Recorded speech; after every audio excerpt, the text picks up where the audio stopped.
Hürmetli vatandaşlarım, haberlerimizden devamını anlaysınlar. Sakçılar öykü görüp nüfus tekşürüş jarayonida beşiği halt kiyip algan 4 neferi zoravan kıngrak götürüp gazat jahat dep davulap sakçını çaptı.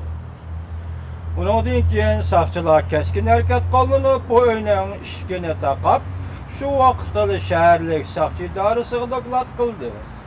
Şinyan şehrinin muavin şehir başlığı, şehirlik sakçı idaresinin başlığı Şinyiyu bu tuyuksuz vakaga yuqori derecede ehmiyet berip derhal naq meydanga yetip kelip bir taraf qilish xizmatiga rahbarlik qildi. O ilgirkiyin alaylı sakçı kısımlar, zo'ravonlar qarıştırg'uchi organlar ve şu yerlik sakçı organlardan 200'den artıq qurolli kuchni yetkazib kelib, bu voqeani bir taraf qilishga ishlatdi.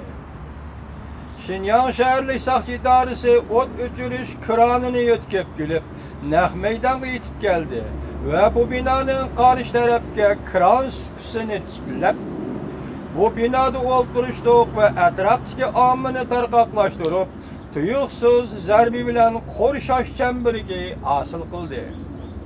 O'xshashli 2 nafar tajribalik alayli qism askarini avatib, tuyuqsiz zarb berguvchilar atirti tashkillab, kran supisiga chiqib 7-qavatga ko'tarildi.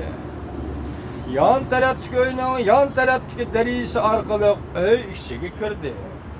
Şu vaqtda taqib etilgan uyning janub tarafdagi eshigidan chiqib, 4 nafar zo'ravon 2 nafarni qo'liga pichoq ilib, 4 nafar zo'ravon ichidagi 2 nafari qo'liga pichoq ilib, qo'lidagi o'tkir pichoq bilan saqchiga etildi.